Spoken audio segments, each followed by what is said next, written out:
Hello everyone, royal गुरुजी channel में आपका स्वागत है। मैं आज प्रतिशतता चैप्टर के तीसरे पार्ट में कुछ अच्छे क्वेश्चंस को कराऊंगा।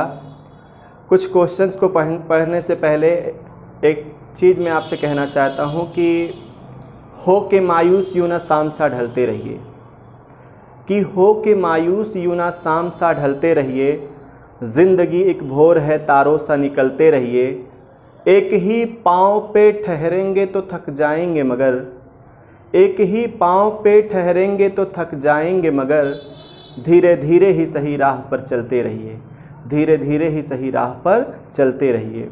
आइए कुछ क्वेश्चंस को डिस्कस कर लेते हैं। तो आज का जो हमारा टॉपिक है वो कुछ इस तरह होगा कि एक कक्षा में कुल 400 छात्र हैं, जिसमें 40% लड़कियां हैं, तो लड़कों की कुल संख्या बतानी है। तो याद रखिएगा, अब जितने भी क्वेश्चन कराए जाएंगे वो आप हैंडेड मान के करेंगे। आप अब एक्स को भूल जाइए, ठीक, यूँ कह लें आप अपने एक्स को भूल जाइए या एक्स को भूल जाइए। तो आइए क्वेश्चन को करते हैं। ठीक, एक कक्षा में कुल कितने छात्र हैं? 400 छात्र हैं, जिसमें 40% लड़कियां हैं, तो लड़कों की संख्या बतानी है। तो हम मान लेते हैं कि उस कक्षा में कुल छात्रों की संख्या कितनी है? 100। ठीक, कुल छात्रों की संख्या 100 है, जिसमें 40% लड़कियां हैं, यानी गर्ल्स कितनी हैं? गर्ल्स 40% हैं, तो 100 का 40% कितना होता है? 40 होता है। ठीक, अगर 100 टोटल छात्र हैं, उसमें से 40% लड़कियां हैं, तो लड़के कितने होंगे? लड़के कितने होंगे? तो लड़के 60 होंगे। क्यों? क्योंकि अगर 100 लोग हैं टोटल, उसमें 40 लड़कियां हैं, तो 60 क्या होंगे? लड़के होंगे। ठीक, अब क्वेश्चन को पढ़ते हैं। जैसे ही क्वेश्चन को पढ़ा तो एक कक्षा में कुल छात्र कितने हैं? कुल छात्रों की संख्या 400 है, तो हमने कुल छात्र कितने माने हैं? 100। तो हमारा जो 400 है वो टोटल 400 के इक्वल होगा। हमारा जो 100 है वो 400 के इक्वल होगा, जो कि क्वेश्चन में गिवन है। ठीक, तो एक बराबर क्या होगा? 400/100। 2 0 कैंसिल आउट, यानी होगा कितना? 4। ठीक, कुछ इस तरह इसको समझ सकते हैं कि अगर 100 टॉफियों का दाम 400 रुपया है, तो एक टॉफी का दाम 400/100 रुपया होगा, यानी 4 रुपया होगा। ठीक, देखिए सबसे पहले क्या करेंगे, जो प्रतिशत दिया रहेगा उस प्रतिशत को लिख लेंगे। 40% लड़कियां हैं, यानी टोटल छात्र हम मान लें कुल अगर 100, तो 40% लड़कियां हैं, तो लड़के कितने होंगे? 60 होंगे। और टोटल देखते हैं क्या दिया हुआ है। क्वेश्चन में गिवन है कुल छात्रों की संख्या कितनी है? 400। तो हमने कितना माना था? 100। हमारा जो माना गया 100 है वो 400 के इक्वल होगा। ठीक, और एक बराबर आ गया 400/100, यानी 4 आ गया। ठीक, अब देखिए हमसे पूछा गया लड़कों की संख्या, तो लड़कों की संख्या कितनी है? यहाँ पे देखिए लड़कों की संख्या कितनी है? 60। तो याद रखें एक यूनिट बराबर 4 के आया था, तो 60 यूनिट बराबर कितना होगा? 60 × 4। एक टॉफी का दाम अगर 4 रुपए है, तो 60 टॉफी का दाम कितना होगा? 60 × 4, यानी कितने रुपए? कितने आ गए? कितने छात्र आ गए? 240। ये क्या है? ये बॉयज। लड़कों की संख्या पूछा था, लड़कों की संख्या 60 थी, 1 बराबर 4 था, 1 बराबर 4 था, और लड़कों की संख्या कितनी थी? 60। तो 60 में 4 का गुणा करेंगे, 240 लड़के होंगे। ठीक, इसी तरह अगले क्वेश्चन को देखते हैं। कहा एक शहर में कुल 40% स्त्रियां हैं।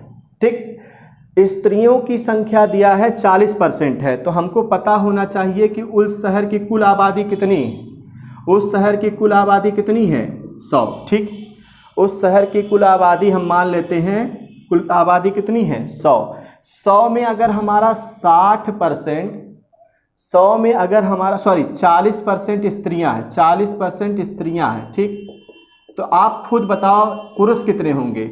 जब 40% स्त्रियां हैं तो 60% पुरुष होंगे, और 100 का 60% कितना होता है? 60 होता है। ये कितना आ गया? पुरुषों की संख्या। ठीक, अब ध्यान से देखें, जैसे ही कहा कि एक शहर में 40% स्त्रियां हैं, तो हम लिखेंगे कुल संख्या अगर 100 है तो 40% स्त्रियां हैं, इसका मतलब 40 स्त्रियां होंगी। अगर 100 में 40 स्त्रियां हैं तो पुरुष कितने होंगे?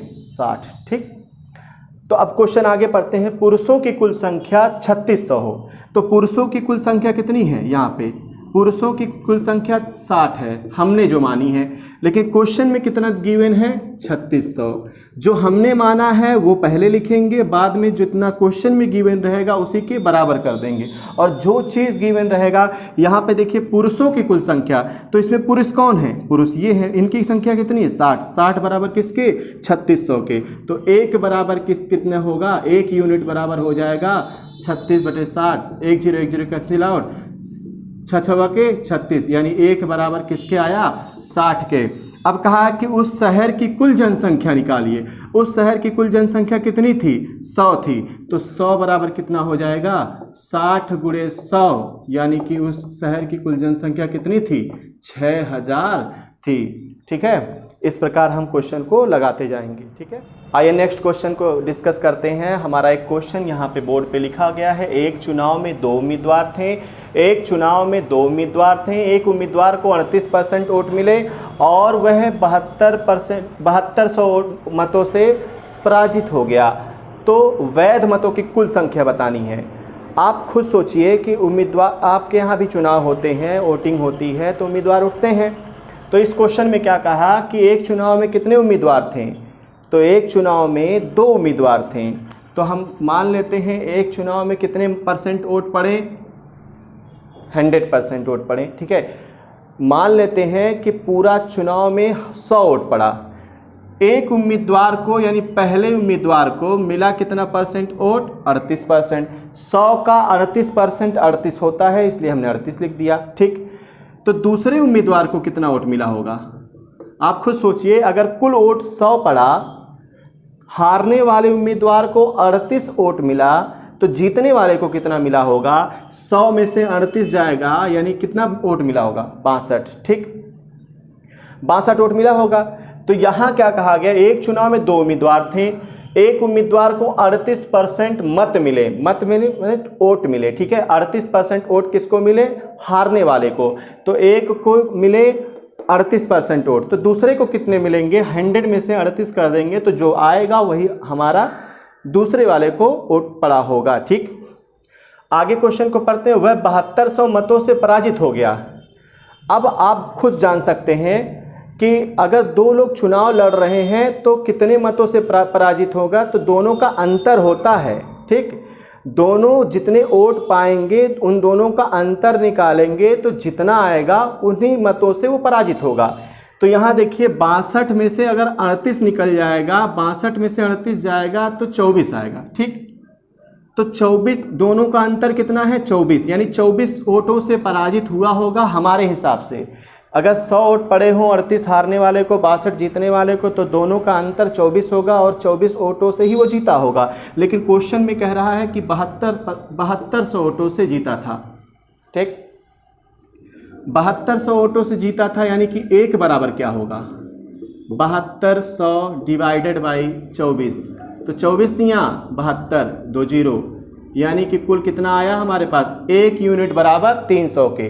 तो 1 यूनिट बराबर अगर 300 के आया, तो हमसे पूछा गया है कि वैध मतों की कुल संख्या, यानी कि कुल कितने वोट पड़े ये बताना है। तो कुल कितने वोट पड़े थे 100, तो 100 वोट का कितना होगा, यानी यहाँ पे लिख भी सकते हैं अगर चाहें तो, कुल वोटों की संख्या यानी कुल मतों की संख्या कितना होगा, तो 100 गुणे 1 यूनिट बराबर किसके था 30 के, 300 के, तो 1 का गुणा 3 में करेंगे तो 3 आएगा, 2 0 यहाँ से और 2 0 यहाँ से, यानी 30,000 वोट टोटल पड़े। ठीक है, बहुत ही अच्छा क्वेश्चन है, कई बार ये यूपी टेट में पूछा गया है। ठीक है, दूसरा क्वेश्चन बहुत ही इंपॉर्टेंट, इस टाइप के भी क्वेश्चन पूछे जाते हैं, हर एक कंपटीशन में पूछे जाते हैं और यूपी टेट में तो अक्सर करके पूछा जाता है। ठीक है, दूसरा क्वेश्चन देखिए, यदि x का y से, x का मान y से 25% अधिक है, याद रखें यदि x का मान y से 25% अधिक है,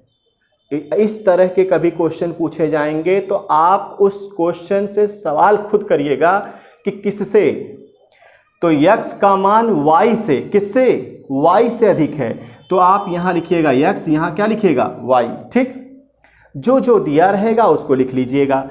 हमने कहा यहाँ कहा हुआ x का मान y से, तो x y मैंने लिख लिया। x का मान y से, किससे, y से, तो जिससे कहेगा उसको क्या मान लीजिएगा 100, ठीक। जिससे कहेगा उसको 100 मान लीजिएगा, और जितना कहेगा अधिक है तो 25% अधिक है, तो 25% अधिक है, तो यहाँ पे देखिए 25% अधिक कर दिया, यानी x का मान y से अधिक है। कितना अधिक है? 25%, ऐसा क्वेश्चन में गिवन है, तो हमने लिख दिया। तो y का मान x से कितना प्रतिशत कम है? y का मान x से कितना कम है? कितना कम है बताइए? 125 में से 100 जाएगा, यानी 25 कम है। किससे? y का मान कम है, लेकिन किससे कम है? x से कम है। जिससे कम होता है उसको नीचे लिखते हैं, यानी 125।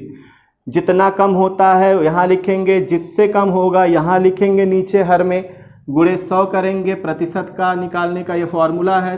25 चौको 100, 25 पचे 125, फिर काट लीजिए 5 कन्ने 5, 5 पचे 25, यानी 5 चौको 20, 20% है। यानी कितना कम है? 20% कम, ठीक।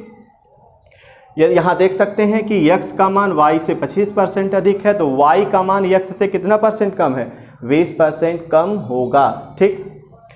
आइए दूसरा क्वेश्चन इसी टाइप का देख लेते हैं। a का मान b से, किससे? मैंने कहा है कि जब क्वेश्चन पढ़िएगा तो क्वेश्चन पढ़ने के बाद जो दो चीज़ें होंगी उनको लिख लीजिएगा। a और b हैं, तो a और b को हमने लिख लिया, ठीक। a और b को लिख लिया। a का मान b से, किससे? b से, b से जिससे कहेगा उसको 100 कह दीजिएगा, ठीक। a का मान b से, यानी a का मान कहा है, लेकिन किससे? b से, b से कहा, इसलिए b को 100 मान लीजिए। 20% कम है। 20% कम मतलब 20% कम मतलब क्या? 100 से 20 कम। 100 से 20 कम का मतलब क्या? 80, ठीक। आगे बढ़िए। यदि a का मान b से, तो b को 100 माना, कितना कम है? 20 कम है, तो 20 लिख दिया कम, ठीक। तो b का मान, अब कह रहा b का मान a से कितना परसेंट ज़्यादा है, तो याद रखें कितना ज़्यादा है? 20 ज़्यादा है। किससे ज़्यादा है? 80 से। देखिए जितना ज़्यादा या कम होता है ऊपर लिखते हैं, जितना ज़्यादा या कम होता है ऊपर लिखते हैं। जिससे ज़्यादा है, किससे ज़्यादा है? 80 से ज़्यादा है ना, तो 80 को नीचे लिखेंगे, गुणे 100 करेंगे, तो यहाँ पे देख लीजिए क्या होगा। 20 कन्ने 20, 20 चौको 80, 5 4 कन्ने 4, 4 5 संयम 100, यानी कुल कितना परसेंट आया? कितना परसेंट अधिक है? 25% अधिक है।